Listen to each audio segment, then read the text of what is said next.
जब रोने का दिल करे तो रो लेना, जब मुस्कुराने का दिल करे तो मुस्कुरा देना, पर एक बात का ख्याल रखना, परमात्मा पर कोई उंगली मत उठाना, परम आनंद में कोई कमी न करना। मैं कौन हूं और मेरी पहचान क्या है, यह व्यर्थ है अगर हमारे जीवन में आनंद की कमी है। इस दुनिया में कोई भी अपने से नहीं आया है, सब परमात्मा का ही रूप है। तो क्यों ना हम सबके परम रूप को पहचाने, ताकि परम का आनंद हमेशा मिलता रहे, उसकी अनुभूति होती रहे। दुख से मुक्त वही हो सकता है जो मुक्ति का भाव छोड़ सहर्ष उसे स्वीकार कर उसे प्रेम करे, अन्यथा आज जीवन दुख उसकी पीछा करते रहेगा। अगर हमें दुख होता है ना, तो हमें समझ जाना चाहिए कि हम एक स्वार्थी इंसान हैं और उस स्वार्थ पे हमें एक ठाका मार के हंसना चाहिए।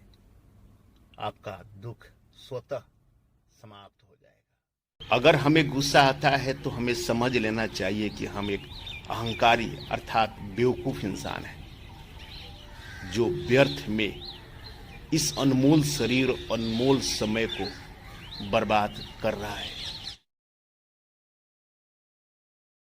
हमारे मानसिक थकान या परेशानी का कारण होता है हमारा परमात्मा प्रकृति के प्रति श्रद्धा की कमी, अर्थात हमारा अहंकार।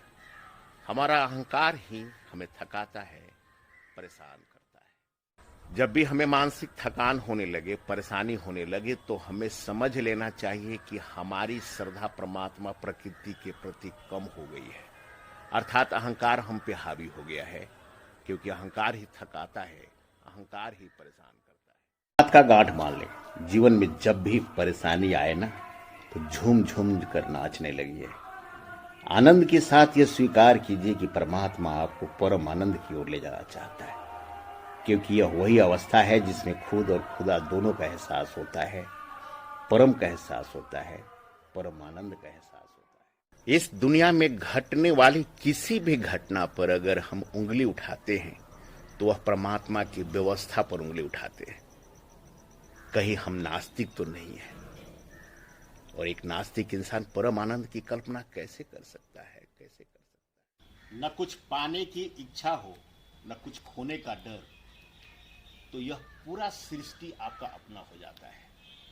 और जब पूरा सृष्टि आपका अपना होता है, तो न कुछ खोने का जरूरत होती है, न कुछ पाने का, और जो भाव होता है वो परम आनंद का ही भाव होता है। जानते हैं हम क्यों चाहते हैं कि लोग हमारी प्रशंसा करें? क्योंकि हम परमात्मा की वह खूबसूरत रचना है जो एक अच्छे है, परंतु भ्रांतिवश हम अपने को खराब मान लेते हैं। यही कारण है कि कोई हमारी निंदा करता है तो हमें खराब लगता है। न कुछ पाने की इच्छा हो, न कुछ खोने का डर, तो यह पूरा सृष्टि आपका अपना हो जाता है। और जब पूरा सृष्टि आपका अपना होता है, तो न कुछ खोने का जरूरत होती है, न कुछ पाने का, और जो भाव होता है वो परम आनंद